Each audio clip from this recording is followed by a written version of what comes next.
अस्सलामुअलैकुम जी, वेलकम हो गया पिजन पैरट च दोस्तों, खुश आमदीद हो गया जी। जिथे भाजी अपने गवाई दे उत्थे फिर आ भी जाते होंगे आ जी। छाते चढ़े सीगा आ मेरे हुंदे हुणी एक कबूतर आके बैठा जी नुक्कर ते आ लाइट दे उत्ते ते कबूतर भी मैनूं इदां लगदा जिद्दां मैं देखिया वा, लेकिन हुण चैक करदे आ। अल्लाह करे जे ओह होया तां भी ठीक है, ना होया तां भी कोई गल नहीं।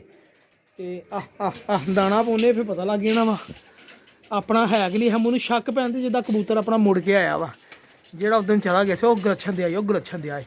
इस तो पहले गै उड़े, ओए होए किसी ने पता नहीं की दिता गरीब नूं, पता नहीं दाना नहीं पूरा दिंदे। इनू मैं सिट लवां बिच भाजी की करन दिया ये है, इनू मैं सिट लवां इदां ही करदे ने। उदा मैं फाड़ना होवे ते इनू बिच ही सिटदे आ। मैं कहा की, मैं कहा पहले चैक करा भी जे मेरा होया ते इन्हें थल्ले उतर ही होना, क्योंकि मेरा कबूतर गवाचे सी उस दिन डब वाले कसूरी, शायद ਉਹੀ ਹੋਵੇ ਲੱਗਦਾ ਤੇ ਉਹੀ ਅੱਲਾ ਖੈਰ ਕਰੇ ਬਾਕੀ।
जी भाई जान है ਉਹੀ कबूतर है जी, तुम दसिया सी ना।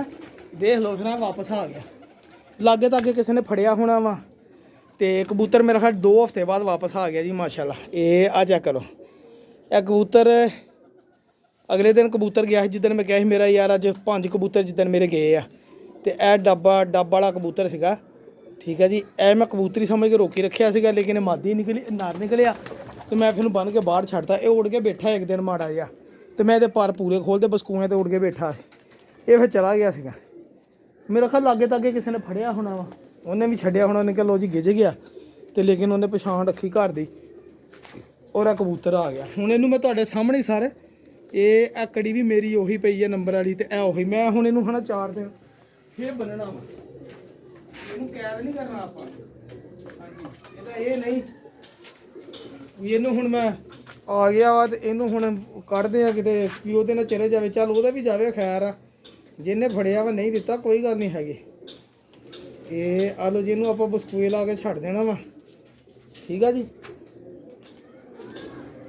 चलो जी अज गवाची है 2 तो एक आ भी गया ना मुड़ के, बसकूए ला के छड्डदे 4 के दिन। आ देखो बसकूए दियां मोरियां अगे भी होईयां वा, कोई गल नहीं 4 दिन बाद फिर छड्ड दांगे जो इन्हें अपना घर घूर पछाण लिया। लो यह पट्ठा जी, आ माशाल्लाह, आ देख लो, आ साह चढ़िया ही, पता नहीं कितों गरीब आया वा, जलील हो गए। आ चिड़ी मारी कर ली आप जनाब। तो पिजन पैरट चैनल सबसक्राइब करने का शुक्रिया।